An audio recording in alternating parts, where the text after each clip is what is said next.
तो आज के इस वीडियो में यार हम लोग बात करने वाले कि मैथ सेक्शन में कौन कौन से टॉपिक आपके बहुत ज्यादा इंपॉर्टेंट है, क्योंकि यार बहुत ज्यादा बच्चों के डाउट आ रहे थे कि यार मैथ्स में किस तरीके से अप्रोच करें। क्योंकि जनरली क्या होता है ना यार, जेईई मेंस के पेपर में बच्चे मैथ्स में ज्यादा स्कोर नहीं कर पाते हैं। कई बार तो बच्चों का मैथ्स में नेगेटिव में भी मार्क्स चला जाता है और जितना वो परफॉर्मेंस फिजिक्स और केमिस्ट्री में नहीं दे पाते हैं उससे बहुत ज्यादा नीचे परफॉर्मेंस उनकी मैथ्स में होती है। और उनका यही कंसर्न होता है कि सर अगर मेरा मैथ्स में परफॉर्मेंस इंप्रूव हो गया ना तो कहीं ना कहीं हम 150, 160, 170, 180 मार्क्स पा रहे होंगे। और ज्यादातर ये वीडियो यार एक एवरेज बच्चे के लिए, ताकि हम उस एवरेज बच्चे को एक अच्छा मार्क्स, एक अच्छा 180, 190 या 200 के अराउंड पहुंचा सके, जो कि उसका चूक जा रहा है मैथ्स में अच्छे से प्रिपरेशन ना होने की वजह से। तो यार बिना देरी किए जल्दी से स्टार्ट करते हैं वीडियो को। मेरा नाम है देवांश मिश्रा और स्वागत है आप लोग का लीडरशिप जेईई नीट चैनल पे। तो यार हम लोग बात कर रहे हैं मैथ्स के ऊपर, और मैथ्स के लिए अगर हम बता देना तो अपना जो स्ट्रेटेजी होना चाहिए जेईई मेंस को लेकर के ना, उसमें सेलेक्टिव अप्रोच रखना है अपने को।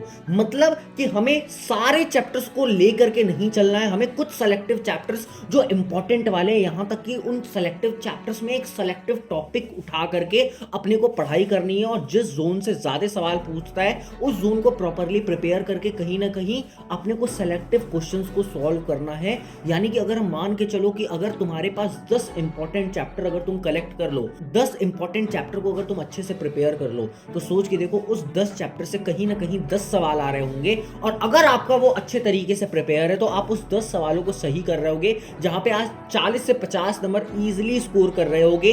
सोच के देखो वो सेक्शन जहां तुम्हारा नेगेटिव में मार्क्स आ रहा था या तुम्हारा बहुत कम मार्क्स आ रहा था 10, 15, 20 के अराउंड, उसमें अगर तुम 40 से 50 नंबर स्कोर कर पा रहे हो तो सोच के देखो कितनी अच्छी चीज है ना। तो आज के इस वीडियो में यार हम वही चीज बात करने वाले हैं कि हम लोग को अगर सेलेक्टिव अप्रोच रखना है तो वो सेलेक्टिव अप्रोच हमें किस चैप्टर पे रखना है, कौन सा चैप्टर इंपॉर्टेंट है, या उस चैप्टर में कौन सा टॉपिक इंपॉर्टेंट है जिसको हम टैकल करें। तो आज के इस वीडियो में हम लोग मैथ में इन्हीं इंपॉर्टेंट चैप्टर्स के साथ इंपॉर्टेंट टॉपिक्स के बारे में बात करने वाले हैं, जो कि 2024 अटेम्प्ट में आने वाला है। बात समझ में आ रही है? तो स्टार्ट करते हैं, शुरू करते हैं फर्स्ट चैप्टर से। फर्स्ट चैप्टर जो हमारा है वो है बाइनोमियल थ्योरम। बाइनोमियल थ्योरम यार बहुत इंपॉर्टेंट चैप्टर है, और सच बताएं इससे सवाल बन सकते हैं। ये ऐसा चैप्टर नहीं है जिससे सवाल नहीं बन सकते हैं। और देख लो ध्यान से, यहाँ पे तुम्हारे पास टॉपिक्स हम लिख के रखे हुए हैं। ये टॉपिक्स तुम्हारे बहुत ज्यादा इंपॉर्टेंट है बाइनोमियल थ्योरम सेक्शन में। और जो टॉपिक को हम रेड कलर से मार्क करके रखे हैं ना, इनको तो कतई छोड़ के नहीं जाना। अगर ये छोड़ के चले गए ना तो तुमसे बड़ा बेवकूफ कोई नहीं है, और हमें ऐसी बेवकूफी नहीं करनी है। बात समझ में आ रही है? तो ये चैप्टर है, फटाफट स्क्रीनशॉट ले लो और अपने पास सजो के रख लो कि ये चैप्टर्स में ये टॉपिक्स इंपॉर्टेंट है। एक्चुअल में मेरा एम ये नहीं था कि हम तुम्हें इंपॉर्टेंट चैप्टर्स बताएं, वो हम शॉर्ट्स वीडियो में भी बता देंगे। मेरा एम इस वीडियो में ये था कि हम उस चैप्टर के साथ आपको इंपॉर्टेंट टॉपिक्स भी बता पाएं, ताकि आप उन टॉपिक पे फोकस करके बहुत ज्यादा सेलेक्टिव अप्रोच रख के आप प्रिपरेशन कर पाओ। उसके बाद ये रिलेशन एंड फंक्शन है। रिलेशन फंक्शन से यार आप इजीली सवाल बना सकते हो, ऐसे सवाल आते हैं जो कि आप इजीली बना सकते हो। तो सोच के देखो, एक सवाल तो यहां से अपना डन है। फिर से वही, रेड वाले बहुत ज्यादा इंपॉर्टेंट है, इनको छोड़ के तो नहीं जाना है। और जो व्हाइट कलर के हैं वो भी काफी ज्यादा इंपॉर्टेंट है, इनको भी प्रिपेयर करके जाना है। लेकिन रेड वालों को एक अलग लेवल पे प्रिपेयर करके जाना है, क्योंकि ज्यादा चांसेस इसी टॉपिक से होंगे अगर इस चैप्टर का सवाल आ रहा होगा तो। उसके बाद यार हमारा एरिया अंडर कर्व है। एरिया अंडर कर्व में ज्यादा कोई टॉपिक नहीं है, फॉर्मुले बेस्ड सवाल होते हैं। आपको एरिया बाउंडेड बाय कर्व निकालने आना चाहिए, और इजी चैप्टर है, छोटा चैप्टर है। अगर आप अच्छे से पीवाईक्यू सॉल्व कर लो ना तो इजीली आप इस चैप्टर से एक सवाल निकाल के आओगे, और इस चैप्टर से एक सवाल जरूर आएगा। बात समझ में आ रही है? उसके बाद ये straight line chapter. Straight line chapter से ये सारे टॉपिक्स बहुत ज़्यादा इंपॉर्टेंट है। नॉर्मल फॉर्म को अलग तरीके से प्रिपेयर कर लेना।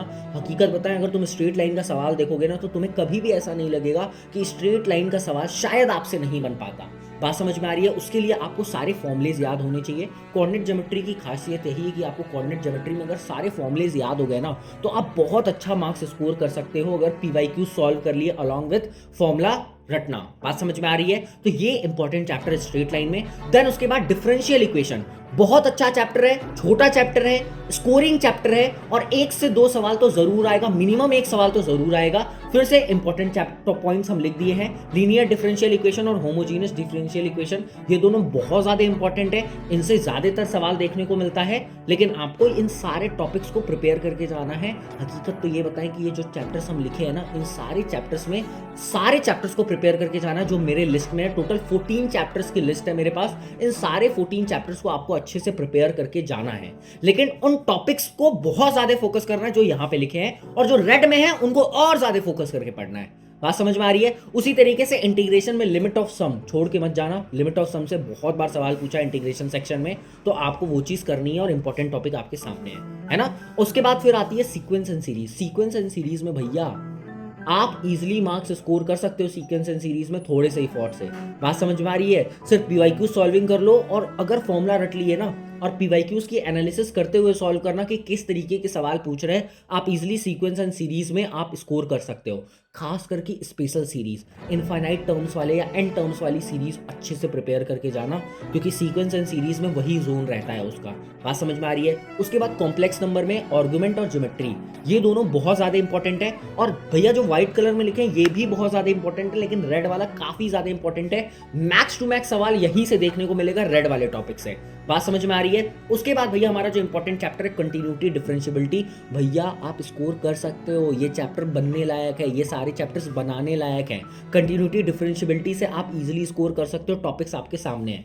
मैट्रिक्स एंड डिटरमिनेंट बनाने वाला चैप्टर है। मैट्रिक्स एंड डिटरमिनेंट से 2 सवाल लिख के ले लो, 2 सवाल जरूर आएगा। सिस्टम ऑफ इक्वेशन एडजॉइंट और सिमेट्रिक और स्क्यू सिमेट्रिक करके जाना। मैट्रिक्स और डिटरमिनेंट से यहां से तो सवाल जरूर आएगा।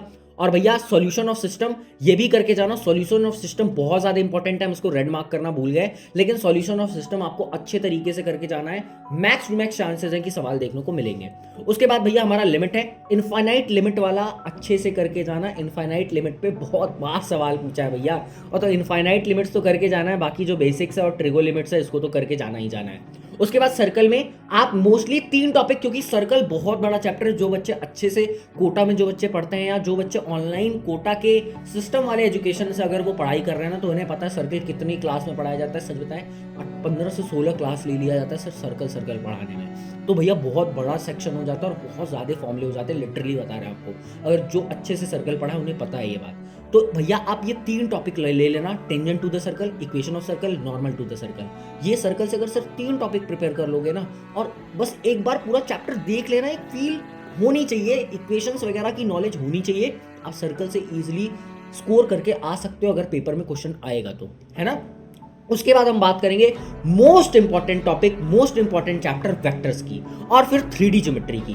भैया ये सारे चैप्टर, खैर वेक्टर और 3D बहुत ज्यादा इंपॉर्टेंट है, पूरा चैप्टर ही प्रिपेयर करके जाओ, लेकिन इन टॉपिक्स में खास करके ध्यान दे करके जाना जो यहाँ पे मेंशन है, और रेड वाले को तो और ज्यादा तगड़े तरीके से प्रिपेयर करना है। और उसके बाद फिर 3D ज्योमेट्री है। 3D ज्योमेट्री में भैया प्लेन और distance of point from a line, ये दोनों टॉपिक बहुत ज्यादा इंपॉर्टेंट है। और स्क्यू लाइन भी रेड मार्क करना चाहिए था हमें, स्क्यू लाइन भी बहुत ज्यादा इंपॉर्टेंट टॉपिक है जो कि आपको प्रिपेयर करना है। अब आप सोच रहे होगे क्या ये हम अपने मन से किए? नहीं भैया, ये हम अपने मन से टॉपिक तुम्हें लिख के नहीं दिए हैं, ये हम पिछले साल के एनालिसिस के बेसिस पे इन टॉपिक्स को लिखे हैं, जो टॉपिक्स इंपॉर्टेंट है, और बाकी रिसोर्सेज से, बाकी नेट वगैरह से रिसर्च करके कि कौन से टॉपिक ज्यादा इंपॉर्टेंट है। और पिछले साल का भी मेरा एनालिसिस, खुद का पर्सनल एनालिसिस है इन टॉपिक्स को लेकर के। अब एक बात बताओ कि आपको इस तरीके से फिजिक्स और केमिस्ट्री के लिए भी सेम वीडियो चाहिए कि नहीं चाहिए? कौन से चैप्टर्स के अंदर कौन से सब टॉपिक बहुत ज्यादा इंपॉर्टेंट है आपके जेईई 2024 के लिए? ऐसे वीडियो अगर चाहिए तो यार कॉमेंट में नीचे हमें कॉमेंट डाउन करो, हम तुरंत वीडियो बनाएंगे कि कौन से चैप्टर में कौन से सब टॉपिक्स इंपॉर्टेंट है, ताकि आप एक सेलेक्टिव अप्रोच रख के, क्योंकि यार कम टाइम में अगर आपको ज्यादा मार्क्स स्कोर करना है ना, तो आपको कहीं ना कहीं स्मार्ट वर्क करना पड़ेगा। गधेड़ों की तरह पढ़ते चले जाओगे तो कोई मतलब नहीं बनेगी। एक सेलेक्टिव अप्रोच करके लास्ट के मंथ में और टेस्ट पेपर भर भर के सॉल्व करके ही आपका मार्क्स स्कोर होगा।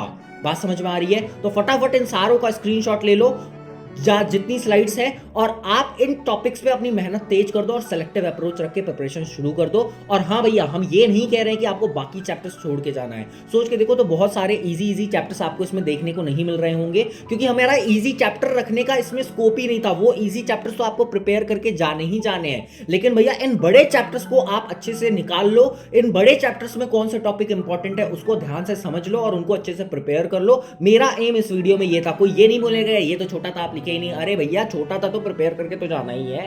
बात समझ रहे हो? अच्छा, तो भैया आई होप कि आपको ये वीडियो काफी हेल्प करी होगी, और ये इंपॉर्टेंट टॉपिक्स आपको प्रिपेयर करके जाने ही जाने, आपको ये बात समझ में आ गया होगा।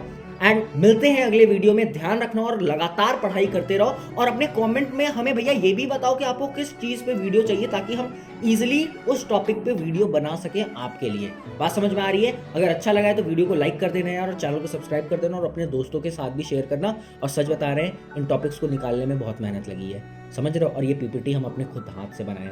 कैसा है वो पीपीटी, नीचे कमेंट डाउन करो, ठीक है? मिलते हैं नेक्स्ट वीडियो में। ध्यान रखना अपना, घर वालों का ध्यान रखना, और पढ़ाई करते रहो। बेस्ट विशेस है, बाय।